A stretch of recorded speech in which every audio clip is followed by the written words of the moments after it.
ಅಲ್ಲ ಮೊದ್ಲು ಮಾತಾಡಿದ್ರಲ್ಲ. ಆಯ್ತು ಅಧ್ಯಕ್ಷರೇ ನೀವು ಹೇಳಿದ್ದ ನೀವೇ ನಡ್ಕೊಳ್ರಿ.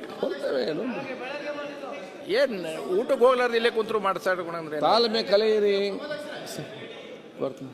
ಒಂದು ನಿಮಿಷ.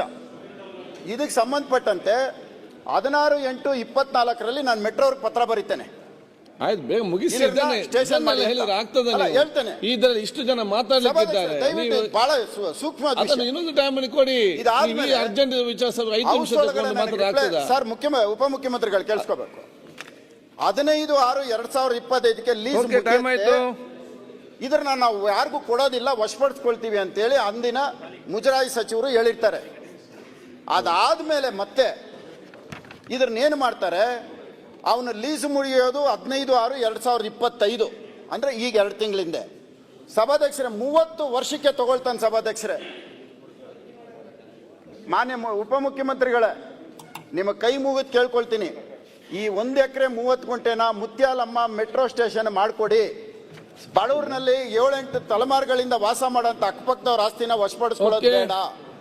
ಇದನ್ನ ಮಾಡೋದ್ರಿಂದ ಸ್ಟೇಷನ್ ಇರುತ್ತೆ, ಸುಮಾರು 4-5 ಕಿಲೋಮೀಟರ್ ಪಾರ್ಕಿಂಗ್ ಸಿಗತ್ತೆ. ಮೆಟ್ರೋ ಅಧಿಕಾರಿಗಳಿಗೆ ನಾನು ಬರೆದಿರೋ ಪತ್ರ ನಿನ್ನೆ ತಮಗೆ ಕೊಟ್ಟಿದ್ದೀನಿ.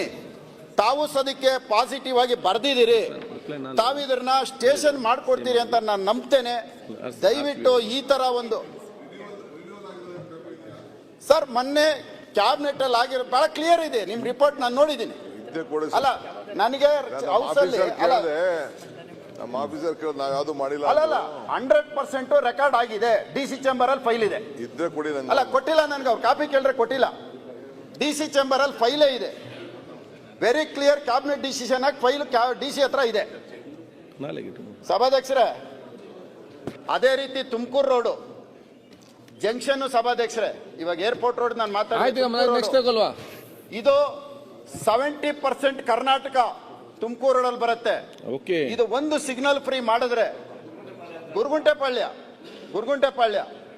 ತುಮಕೂರು ರೋಡ್ ಗುರುಗುಂಟೆಪಾಳ್ಯ ಒಂದು ಸಿಗ್ನಲ್ ಫ್ರೀ ಮಾಡಿದ್ರೆ ಸಭಾಧ್ಯಕ್ಷ 70% ಟ್ರಾಫಿಕ್ ಉಳಿಯುತ್ತೆ. ಓಕೆ, ದಯವಿಟ್ಟು ಬೆಂಗಳೂರು ಕಡೆ ಥ್ಯಾಂಕ್ ಯು ಹೆಚ್ಚು ಗಮನ ಹರಿಸಿ.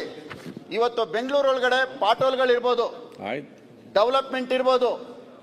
ಮಾನ್ಯ ಉಪಮುಖ್ಯಮಂತ್ರಿಗಳಲ್ಲಿ ಒಂದು ಮನವಿ ಮಾಡ್ತೀನಿ, ಇಡೀ ಬೆಂಗಳೂರಲ್ಲಿ ಒಂದೊಂದು MLAಗೆ ಒಂದೊಂದು ದಿನ ಟೈಮ್ ಕೊಟ್ಟು ಯಾವುದು ಪಕ್ಷ ಭೇದ ಇಲ್ಲದೆ.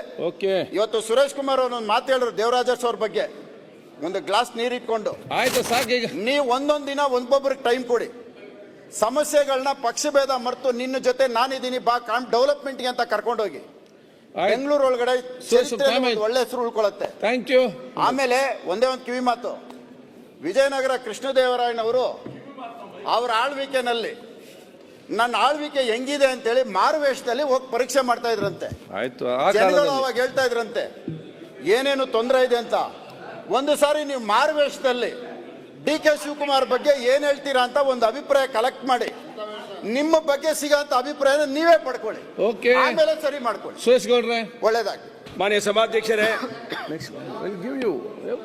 ನಿಯಮ 69 ಬೇಗ ಮುಗಿಸಬೇಕು. ತಾವು ಬೆಂಗಳೂರು ವಿರೋಧ ಪಕ್ಷದ ಶಾಸಕರ ಅನುದಾನ ಹಂಚಿಕೆ ಮಾಡದ ಕಾರಣ ಅಭಿವೃದ್ಧಿ ಕಾಮಗಾರಿಗಳನ್ನು ಕೈಗೊಳ್ಳಲು ಸಾಧ್ಯವಾಗದೇ ಇರುವ ಬಗ್ಗೆ ಅವಕಾಶ ಕೊಟ್ಟಿರೋದಕ್ಕೆ ನಿಮಗೆ ಅಭಿನಂದನೆ. ಮಾನ್ಯ ಸಭಾಧ್ಯಕ್ಷರೇ, ಸಿದ್ದರಾಮಯ್ಯನವರ ಸರ್ಕಾರ ಬಂದು 2 ವರ್ಷ ತುಂಬಿ 3ನೇ ವರ್ಷಕ್ಕೆ ಬಿದ್ದಿದೆ. ಮಾನ್ಯ ಸಭಾಧ್ಯಕ್ಷರೇ, ಈ 2 ವರ್ಷದಲ್ಲಿ ಮಾನ್ಯ ಸಿದ್ದರಾಮಯ್ಯನವರು ಸಾಧನಾ ಸಮಾವೇಶಗಳನ್ನು ಮಾಡ್ತಾ ಇದ್ದಾರೆ ಎಲ್ಲ ಕಡೆನೂ. ಅವರ ಸಾಧನಾ ಸಮಾವೇಶದಲ್ಲಿ ಏನಪ್ಪಾ ಅಂತಂದ್ರೆ, ಸಾಧನೆಗಳೇನಪ್ಪ ಕರ್ನಾಟಕದಲ್ಲಿ ಇವತ್ತು ಅಂತ ಹೇಳಿದ್ರೆ, ಗ್ಯಾರಂಟಿ ಯೋಜನೆಗಳು ಬಿಟ್ಟರೆ ಯಾವುದೇ ಒಂದು ಸಾಧನೆಗಳು ಈ ಸರ್ಕಾರದಲ್ಲಿ ಆಗಿಲ್ಲ. ಒಂದು ಶಾಲೆ ಕಟ್ಟಲಿಲ್ಲ, ಒಂದು ಕಾಲೇಜ್ ಕಟ್ಟಲಿಲ್ಲ, ಒಂದು ವಿಶ್ವವಿದ್ಯಾಲಯ ಕೊಡಲಿಲ್ಲ, ಒಂದು ಅಣೆಕಟ್ಟುಗಳನ್ನು ಕಟ್ಟಲಿಲ್ಲ. ಈ ಸರ್ಕಾರದ ಸಾಧನೆ ಬರೀ ಸಾಧನಾ ಸಮಾವೇಶ. ಮಾನ್ಯ ಸಭಾಧ್ಯಕ್ಷರೇ, ಆಗಿದ್ರು ಸಿದ್ದರಾಮಯ್ಯನವರು ಈ ಸಾಧನಾ ಸಮಾವೇಶಗಳನ್ನು ಜೋರಾಗಿ ಎಲ್ಲ ಕಡೆ ನಡೆಸ್ತಾವ್ರೆ. ಸರ್ಕಾರದ ವಿರುದ್ಧ ಏನೇ ಮಾತಾಡಿದ್ರು ನಾವು ವಿರೋಧ ಪಕ್ಷದವರು ಮಾತಾಡ್ದು ನಾವು ಸುಳ್ಳು ಹೇಳ್ತೀವಿ ಅಂತ ಹೇಳ್ತಾರೆ. ಇವತ್ತು ಈ ಸರ್ಕಾರದ ಬಗ್ಗೆ ಮಾನ್ಯ ಸಭಾಧ್ಯಕ್ಷರೇ, ಅವರ ಪಕ್ಷದ ಶಾಸಕರೇ ನಿಮ್ಮ ವಿರುದ್ಧ ಭ್ರಷ್ಟಾಚಾರ, ದುರಾಡಳಿತ, ನಿಷ್ಕ್ರಿಯತೆ, ನಿಷ್ಕ್ರಿಯತೆ ಆಗಿದೆ ಈ ಸರ್ಕಾರ ಅಂತೇಳಿ ಆರೋಪ ಮಾಡಿದ್ದಾರೆ. ಈ ಸರ್ಕಾರದ ವಿರುದ್ಧ ಮೊಟ್ಟ ಮೊದಲು ಮಾತಾಡಿದವರು BR ಪಾಟೀಲ್ರು. ಅವರು ನಮ್ಮ ಮುಖ್ಯಮಂತ್ರಿಗಳ ಕಾಸ ದೋಸ್ತು. ಅವರು ಒಂದು ಆರೋಪವನ್ನು ಮಾಡಿದ್ರು. ಏನಂತ ಹೇಳಿದ್ರೆ ಸಲಹೆಗಾರರು ಕೂಡ ಅವರು. ಇವರಿಬ್ರು ಒಟ್ಟಿಗೆ ಸಿದ್ದರಾಮಯ್ಯನವರು ಮತ್ತೆ BR ಪಾಟೀಲ್ ಒಟ್ಟಿಗೆ ಜನತಾದಳ ಬಿಟ್ಟು ಕಾಂಗ್ರೆಸ್ ಪಾರ್ಟಿ ಸೇರಿದಂಥವ್ರು, ಕಾಸ ದೋಸ್ತಿಗಳು. ಅವರೊಂದು ಆರೋಪ ಮಾಡಿದ್ರು ಈ ಸರ್ಕಾರದಲ್ಲಿ. ಏನಂತ ಹೇಳಿದ್ರೆ ಮಾನ್ಯ ಸಭಾಧ್ಯಕ್ಷರೇ,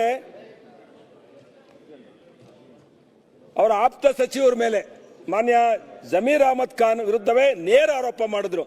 ಹಣ ಕೊಟ್ಟರೆ ರಾಜೀವ್ ಗಾಂಧಿ ವಸತಿ ಯೋಜನೆಗಳನ್ನು ಮನೆಗಳನ್ನು ಹಂಚಲಾಗುತ್ತಿದೆ ಎಂದು ನೇರವಾಗಿ ಆರೋಪ ಮಾಡಿದ್ರು. ಅವರು ತಮ್ಮ ಆರೋಪ ಸಮರ್ಥಿಸಿಕೊಂಡ್ರು. ತಮ್ಮ ಆರೋಪವನ್ನು ಹಿಂದಕ್ಕೆ ಪಡಿಲಿಲ್ಲ. ಅದರ ಬಗ್ಗೆ ತನಿಖೆ ಆಗಲಿ ಅಂತ ಹೇಳಿದ್ರು. ಅದಕ್ಕೆ ಮಾನ್ಯ ಸಭಾಧ್ಯಕ್ಷರೇ, ಈ ಆರೋಪ ಮಾಡಿದ ತಕ್ಷಣನೇ AICC ಮುಖಂಡರಾದಂತಹ ಸುರ್ಜೇವಾಲರು ಬಂದರು. ಪಟೇಲ್ರನ್ನ ಕರೆದು